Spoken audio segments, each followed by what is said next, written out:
चार धाम की शुरुआत से पहले धर्म संसद का आयोजन उस जगह पर जहां से शुरुआत होगी, यात्रा प्रारंभ होगी, लोग अपनी अपनी अपनी पूरी यात्रा को संपन्न करने के लिए आगे की राह पर निकलेंगे। स्वामी चिदानंद सरस्वती जी हमारे साथ इस समय मौजूद हैं। बहुत बहुत आपका स्वागत है स्वामी जी। और देखिए ना, गंगा जी के किनारे और स्वामी जी के साथ जो गंगा जी को अपना पूरा जीवन अर्पित कर चुके हैं, ये चार धाम यात्रा के आपके लिए संदर्भ कैसा रहता है? प्रभु की कृपा से हम सबको भारत में जन्म लेने का अवसर मिला है। दुर्लभम भारते जन्मा। मैं तो पूरे विश्व में गया हूं। मैं कह सकता हूं कि भारत में हर व्यक्ति जीता जागता परमात्मा का हस्ताक्षर है। फिर उसमें भी चार धाम की धरती की जब बात आती है, मुझे तो लगता है कि भारत की आत्मा तीर्थों में बसती है। तीर्थ इसलिए महत्वपूर्ण है कि वो पवित्र हैं। वहां दिव्यता का वास है, पवित्रता का वास है। तीर्थ इसलिए भी महत्वपूर्ण है, इन तीर्थों ने हमें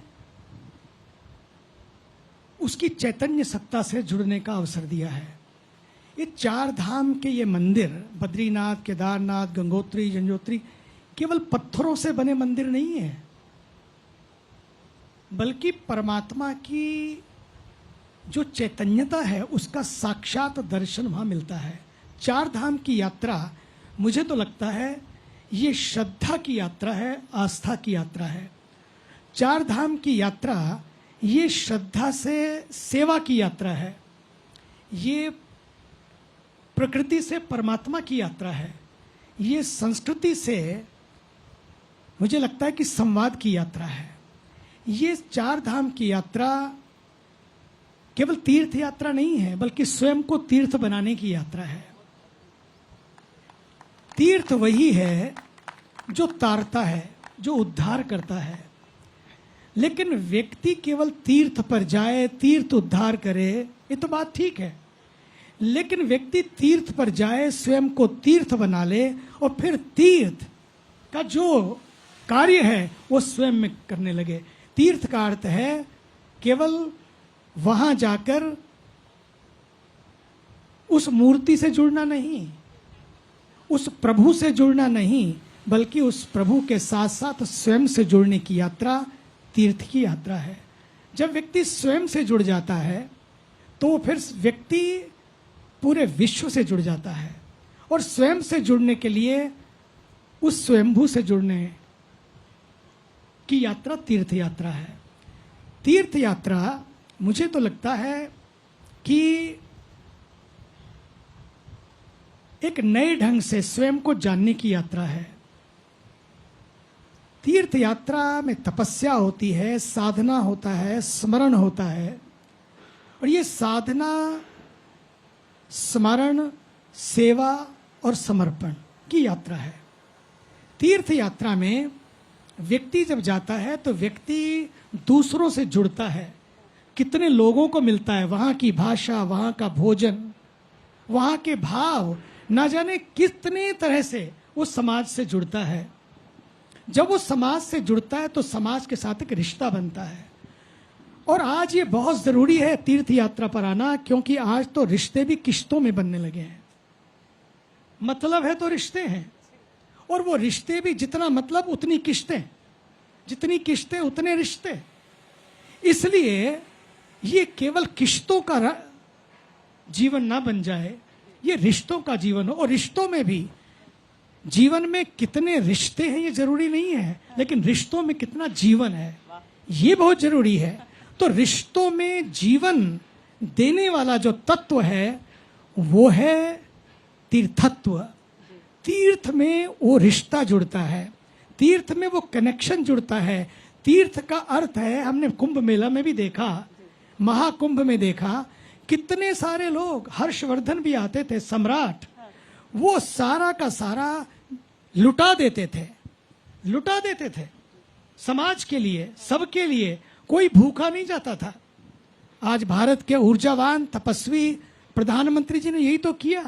जो भी आया 67 करोड़ लोग almost 670 million people. Can you imagine?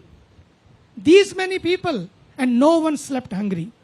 कोई भूखा नहीं सोया. And no conflict, no chaos, no crime. क्यों? क्योंकि यही तो, क्योंकि वहां पर केवल श्रद्धा नहीं है, बस श्रद्धा के साथ साथ मुझे तो लगता है भीतर की जो व्यवस्था होती है, केवल व्यक्ति आस्था से नहीं बल्कि अस्तित्व से भी जुड़ता है. वो बाहर उस व्यवस्था को जरूर देखता है, लेकिन उस व्यवस्था के माध्यम से वो खुद भी व्यवस्थित हो जाता है. और वो जो व्यवस्था भीतर जुटती है वो उसे शांत बनाती है, मस्त बनाती है. व्यक्ति व्यस्त भी हो रहते हुए फिर स्वस्थ भी रहता है और मस्त भी रहता है. जो व्यस्त रहते हुए स्वस्थ बनाए रख के मस्त बना दे, वही तो तीर्थ यात्रा है. इसलिए उस तीर्थ यात्रा को करते करते याद रखना है कि ये आस्था से अस्तित्व की यात्रा है, ये प्रकृति से परमात्मा की यात्रा है, ये संस्कृति से समर्पण की यात्रा है, ये सब विवादों से हटकर संवाद जोड़ने की यात्रा है. क्योंकि शंकराचार्य जी ने जी केदारनाथ में उनका जन्म हुआ, प्राकट्य हुआ, छोटी सी आयु में निकले केदारनाथ से, एक इतना कालड़ी में जन्म हुआ केरला में. और केरल से केदारनाथ की जो उनकी यात्रा है और उसके बीच में पूरे भारत की यात्रा, उन्होंने अद्भुत योगदान दिया. When there was no means of transportation, no means of communication at that time, amazing. उन्होंने वो यात्रा की और उस यात्रा से पूरे समाज को जोड़ा. समाज जुड़ा रह सके इसके लिए उन्होंने चारों धामों को फिर वापस पुनर्जीवित किया. वो उनको वो चैतन्यता की वो ज्योति जला दी जिस ज्योति ने आज पूरे सनातन को जागृत करके रखा. उसी सनातन का दर्शन इस महाकुंभ में हम सब लोगों ने किया है. जबकि वोट देने लोग, ये वोट के लिए नहीं था, वोट देने के लिए लोग बुला बुला के रैलियों में माई यूथ माई बूथ, हर एक बूथ पे ले जाने के लिए यूथ लगे थे. पर यहां पर सच मानिए 64 करोड़ लोगों ने वोट किया, लेकिन 67 करोड़ लोगों ने स्नान किया. Can you imagine? ये श्रद्धा की यात्रा है, ये आस्था की यात्रा है, ये चारों धाम आस्था, व्यवस्था और अर्थव्यवस्था का संगम है. स्वामी जी, आज पूरी दुनिया अब पर्यावरण, पृथ्वी, सस्टेनेबल, इको, ये बातें कर रही है. मुझे कई बार अवसर मिला कि गंगा आरती में मैं आपकी बातों को सुन सकूं, और आपने तो पता नहीं कब से ये बातें रखी कि पृथ्वी का ध्यान रखो, गंगा माँ है तो उसे गंदी मत करो. लोग अभी भी हम देखते हैं बहुत सारे लोग शायद यहाँ पर भी आए, पूजा के लिए आए. हालांकि इस बार नियम है कि आप सिंगल यूज प्लास्टिक नहीं रख सकते हैं, लेकिन संत समाज की भी एक बहुत बड़ी उनका दायित्व हो जाता है कि लोगों को समझाएं कि इससे कोई पुण्य नहीं मिल रहा है अगर तुम पूजा सामग्री विसर्जित कर दे रहे हो. लेकिन लोग कहते हैं कि हमें तो विकल्प ही नहीं मिलता. आपको लगता है कि चार धाम की इस यात्रा के साथ लोगों में ये सजगता भी डाली जा सकती है? निश्चित रूपेण चार धाम की यात्रा प्रकृति से परमात्मा की यात्रा है. जैसा मैंने कहा, we worship the creator but we forget the creation. कि ये चलती फिरती गंगा भी एक 2525 किलोमीटर का चलता फिरता मंदिर है. मंदिर में कोई कचरा नहीं डालता है, तो ये भी चलता फिरता मंदिर है. और फिर ये माँ है. Ganga is not mere river, is our mother, it's not only water. और इसलिए ये इस मंदिर में कोई अपनी माँ के ऊपर कचरा फेंकता है तो ये भी तो माँ है ना. और माँ ऐसी कि जिसने जीविका भी दी. Almost 500 million people all along the Ganga Basin river. इतने लोगों को जीविका मिली है. उन्होंने जीविका नहीं बल्कि जीवन भी दिया है. और फिर गंगा तो सबके लिए है. गंगा ने कभी कोई भेदभाव नहीं किया, मैं श्यामलाल का खेत सींचूंगी, सलीम मोहम्मद का नहीं. गंगा ने तो श्यामलाल को भी, सलीम मोहम्मद को भी, और सोहन सिंह को भी, और साइमन को भी, सबके खेतों को सींचा, सबको जल दिया. इसलिए हमारी जिम्मेदारी है, खासकर जो इसका जल ग्रहण करते हैं, ना भी करते हो, जानवरों को जल मिलता है, हम सबको जल मिलता है, हमारे खेतों को जल मिलता है. हमारी जिम्मेदारी है कि हम इन बहते हुए तीर्थों को, ये बहता हुआ तीर्थ है, इनको हम शुद्ध रखें, दिव्य बनाकर रखें, और इनके किनारों पर सिंगल यूज प्लास्टिक बिल्कुल ना यूज करें। और मैं तो कहता हूं नदियों के किनारे पेड़ लगे प्यारे और हाथ लगे सारे। मैं तो कहता हूं जो यहां पर आए, ये होना चाहिए, पूजा तभी कराएंगे जब 5 पेड़ लगाएंगे। हम तो पूजा ही तभी कराएं जब 5 पेड़ का। और मैं तो कहता हूं यजमान भी, हम तुमसे पूजा तभी कराएंगे जब 5 पेड़ लगाओगे। जब 5 पेड़ लगाओगे तो पूजा भी कराएंगे। ये संकल्प, we have to be very creative, innovative. हमें इनोवेटिव होना होगा। Religion has to be innovative. और अगर हम अपनी नदियों को चाहते हैं कि हमारे आने वाली पीढ़ियां बची रहें, हम चाहते हैं ये पर्यावरण यूं झूमता रहे। मैंने पूरे विश्व में कहीं नहीं देखा, मैं अभी अभी अमेरिका से आया, मैं एक दिन हवाई में समुद्र के किनारे बैठा था, इतने लोग आए, पूरे विश्व के लोग आते, मैंने किसी को नहीं देखा। यमुना जयंती थी, यमुना जयंती के दिन मैं वहीं था, वहां पर समुद्र के किनारे में बैठा था। मैंने वहां पर समुद्र की आरती की, मां यमुना जी को याद करके। लेकिन मैंने नहीं देखा कि पूरे विश्व से आए हुए लोग, किसी के हाथ में थाली हो। बस वहां आते हैं लोग just to celebrate their happy hour. But yes, happy hour तो हम भी मनाते हैं, गंगा आरती हम भी करते हैं। मैंने नहीं देखा शाम ढले, सूरज छिपे और चांद उगने को हो, सूरज छिपने को हो, और लोग अपने हाथों में थालियां लेके बैठे हैं, ओम जय गंगे माता। ये अपने यहाँ ही है ऐसा, कहीं भी ऐसा नहीं है। और वहां पर भी हैप्पी आवर सेलिब्रेट करते हैं, लेकिन बोतल लेकर।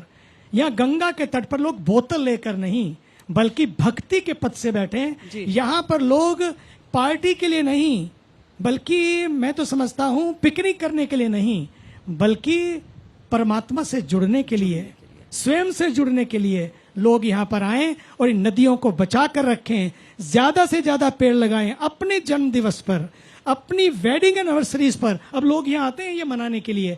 हमारे पास जितने आते हैं, हम कहते हैं वेडिंग एनिवर्सरी मनाओ, अपना बर्थडे मनाओ, जन्म दिवस मनाओ, लेकिन ग्रीन फेस्टिवल के रूप में, ग्रीन बर्थडे के रूप में मनाओ। और ये संकल्प करो कि हम जल को बचाएंगे, पेड़ों को लगाएंगे, सिंगल यूज प्लास्टिक को बंद करेंगे और वर्षा के जल का भी संचय करेंगे। जल संरक्षण, जीवन रक्षण।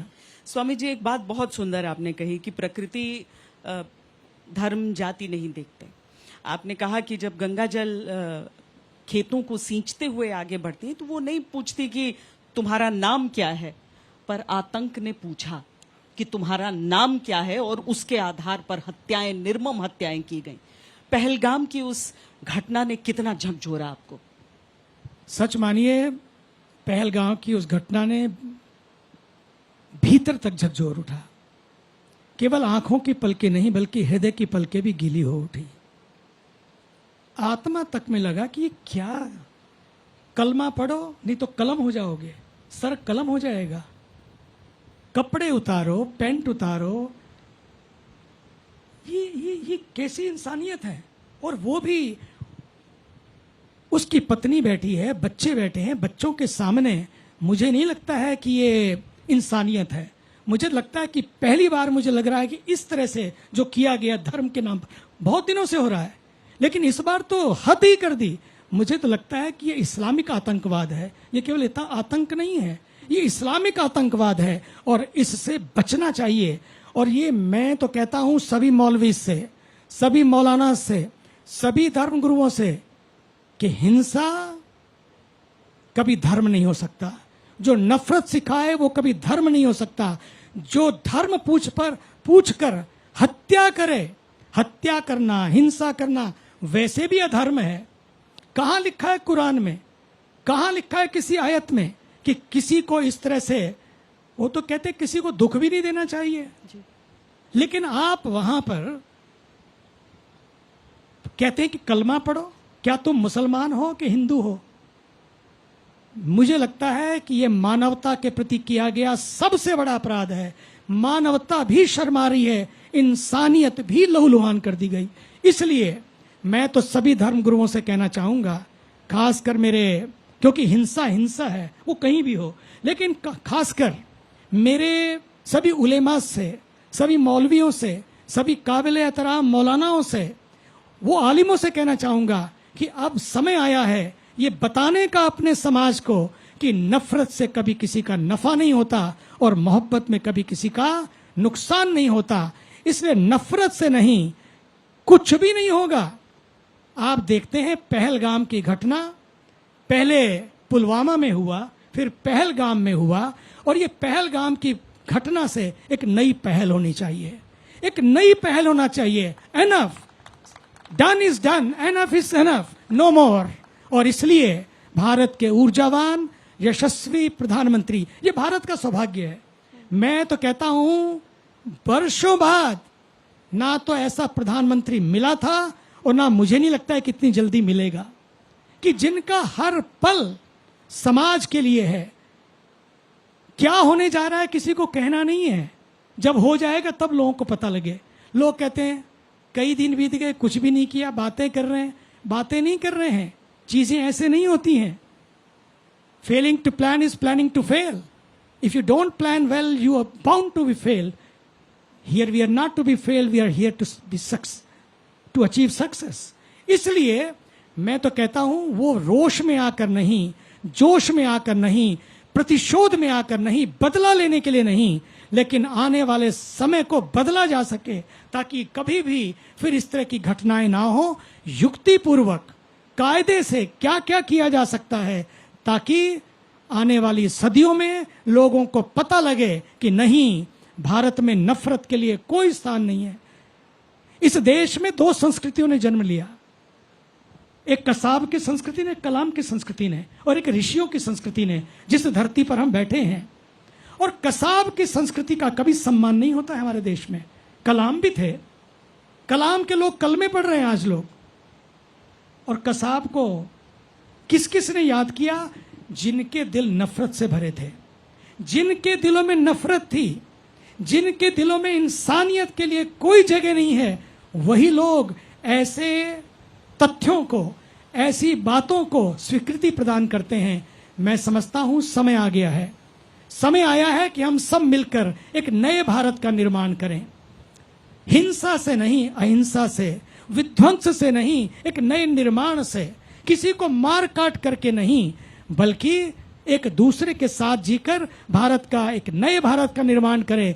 और ये हमारा कर्तव्य है। ये मत सोचे कि वहां 20 मरे, 26 मरे, 27 मरे, नहीं, 4 आए और 26 को मारा, 27 को मारा, बल्कि उन 4 के साथ साथ वो लोग भी वहां गुनाहगार थे जिन्होंने उनको शरण दी, शय दी। ऐसा कभी संभव नहीं हो सकता कि व्यक्ति इतनी दूर से आए और करके चला जाए, ऐसा नहीं है।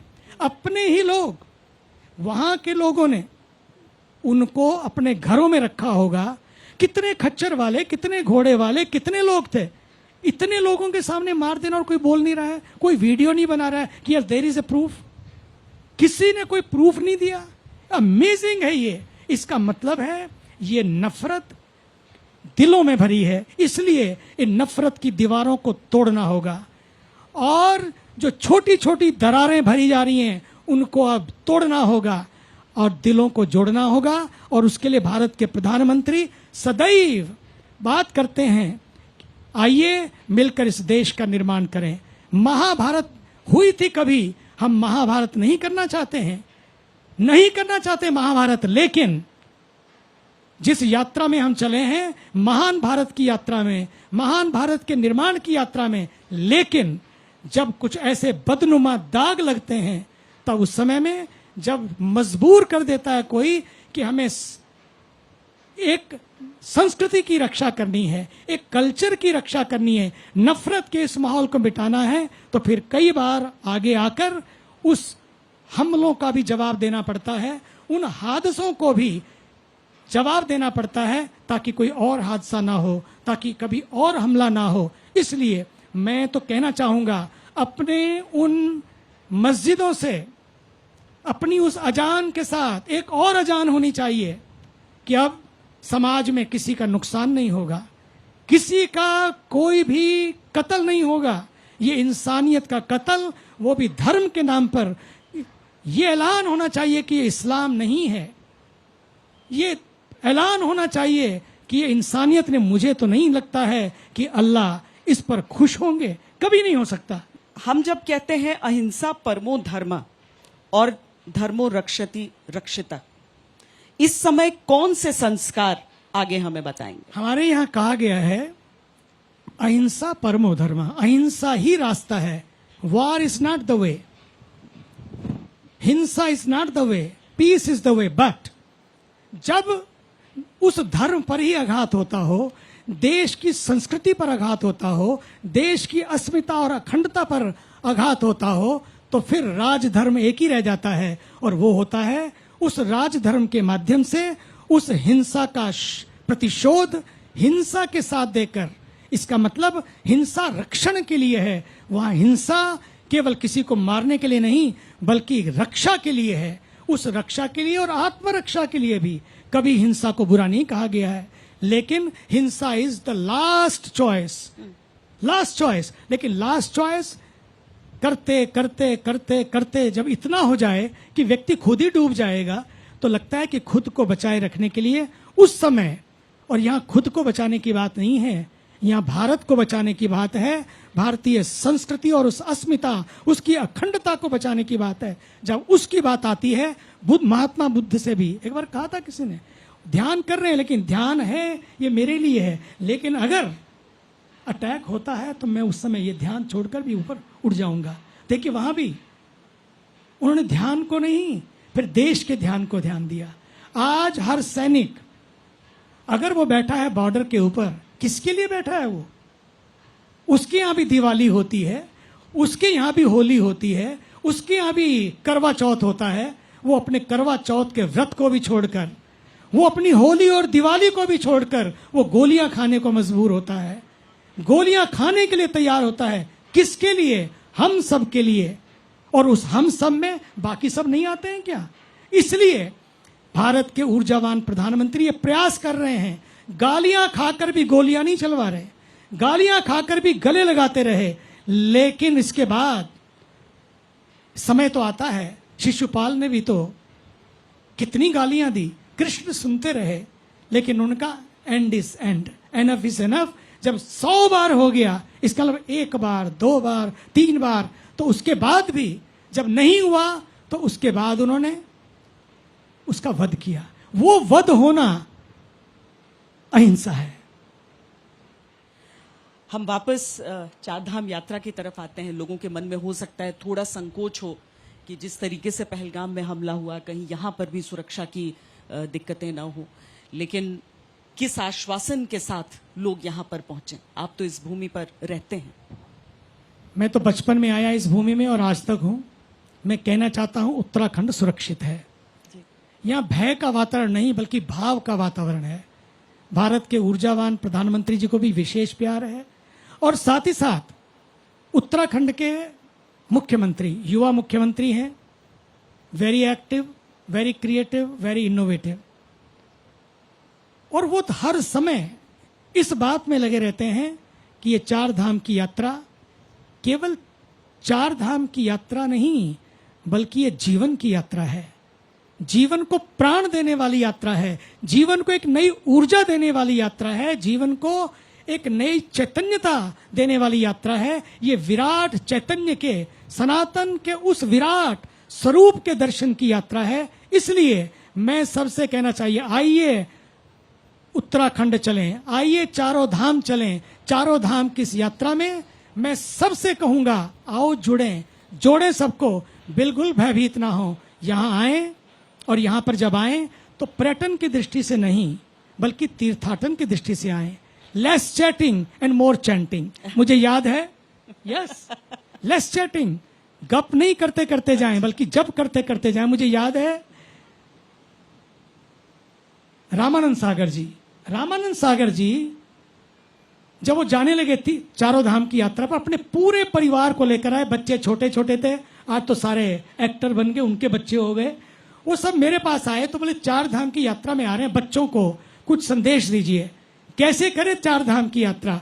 मैंने सबको एक छोटी छोटी सिमरनी 27 मनके की माला पकड़ाई। मैंने कहा बेटा जब जाओगे जीवन में घूमने बहुत जगह जाते हो, यहाँ तुम घूमने नहीं जा रहे हो, बल्कि जितने जीवन के चक्कर हैं वो चक्कर समाप्त हो जाएं, भीतर के जो चक्र हैं वो खुल जाएं। इसके लिए जब करते हुए जाना, मौन में जाना और सात्विक भोजन करना, और साथ ही साथ लेस चैटिंग मोर चैंटिंग, ये करते करते जाना। उन सब ने ये किया, यात्रा से वापस आए, फिर गंगा स्नान किया, मुझसे मिले, बोले इस बार की यात्रा ने तो हम सबको बदल दिया, एक नई ऊर्जा मिली हमको, एक नया उत्साह मिला। तो जो यहाँ पर आते हैं, मैं कहूंगा उन सब से, जब यहाँ पर आए तो प्रकृति का भी ध्यान रखें, पर्यावरण का भी ध्यान रखें, कुछ भी ऐसा ना करें। अपने साथ एक झोला लेकर आएं, उस झोले में कुछ भी कचरा हो तो झोले में डालें, उस गाड़ी में झोला रखें, कुछ भी बाहर ना फेंकें। आपका एक एक बॉटल, लेकिन जब लाखों लोग आएंगे तो सोचिए गंगा जी में कितनी बॉटल हो जाएंगी। मैं तो कहता हूं जब तीर्थ यात्रा पर आए तो कुछ भी हो, 1 घंटा सेवा भी करें, स्वच्छता में भी, कहीं कोई बॉटल पड़ी कोई और छोड़ गया उठा लेना, वो आरती करने से भी ज्यादा पुण्य प्रदान करेगी। इसका ध्यान रखना, क्योंकि एक संकल्प और लेके जाना, जब अपने घरों में जाएंगे, घरों में तीर्थ यात्रा के बाद अब पेड़े नहीं बांटेंगे बल्कि पेड़ बांटेंगे। आपने देखा है कितनी गर्मी बढ़ती जा रही है, अब तो लगता है कि तंदूर जैसा जलता जा रहा है। नहीं तो कभी नहीं होता था यहाँ पर अप्रैल के महीने में इतनी गर्मी हो, ठंड लगती थी, और आज अप्रैल के महीने में श्रीनगर में जाकर, मसूरी में जाकर लोगों को वहां एसी चलाना पड़ रहा है। अब सोचिए, इसलिए लद्दाख अभी तक में एसी लग चुके हैं। हाँ सोचिए, कहाँ लद्दाख तक में एसी लग रहे हैं। आप सोचिए, इसलिए हमारा कर्तव्य बनता है, अगर हमें आने वाली पीढ़ियों को बचाना है, because there can be plan A and plan B, but there is no planet B, we have only one planet. Let us save this planet, not for planet purpose but for our children purpose, क्योंकि संतति बचेगी तो सब कुछ बचेगा, और वो तभी बचेगी जब ये प्रकृति बचेगी। तो आइए, कल्चर, नेचर एंड फ्यूचर, अगर हमें प्रकृति को बचाएंगे, संस्कृति को बचाएंगे, तभी हमारा भविष्य बचेगा। ये हमें ध्यान रखना होगा, और इसका मिलकर हम सब खड़े, जितने लोग बैठे हैं, सब हाथ उठाएं और संकल्प करें। जितने लोग आज तक के माध्यम से मुझे सुन रहे हैं, अगर अपने कल को बचाना है, आज तक से कल तक की जो यात्रा है, आने वाले कल तक की जो यात्रा है, उस यात्रा के लिए आइए, हाथ खड़े करके संकल्प करें, सिंगल यूज प्लास्टिक को धीरे धीरे बंद करें, और यात्रा में तो बिल्कुल भी ना करें। और पानी की बोतल नहीं, अपनी स्टील की बोतल साथ में लेके आएं, एक झोला साथ में रखें, उसमें अपना कचरा संभालें, खाया फेंका, यूज एंड थ्रो नहीं, हमें यूज एंड ग्रो कल्चर की ओर बढ़ना होगा। ये हमें ध्यान देना, क्योंकि उत्तराखंड की धरती दिव्यता और भव्यता की धरती है। मुझे लगता है बहुत बड़ा और बहुत अच्छा संदेश यहाँ ऋषिकेश से धर्म संसद के जरिए पूरे देश भर में जा रहा है। बहुत बहुत धन्यवाद स्वामी जी। धन्यवाद। आज तक को भी मैं धन्यवाद देता हूं, क्योंकि अगर कल तक की यात्रा करनी है, इन संदेशों को आगे ले जाना, संस्कृति और संस्कारों की इस यात्रा को आगे बढ़ाना आज के समय की जरूरत है। आज तक की इस यात्रा को भी बहुत बहुत धन्यवाद। धन्यवाद। अगर आप मुझसे जुड़ करके अपनी समस्याओं का समाधान चाहते हैं और चाहते हैं कि आपकी समस्याओं को ज्योतिष के माध्यम से सुलझाया जाए, तो आप हमसे संपर्क कर सकते हैं, जुड़ सकते हैं एस्ट्रो तक पर।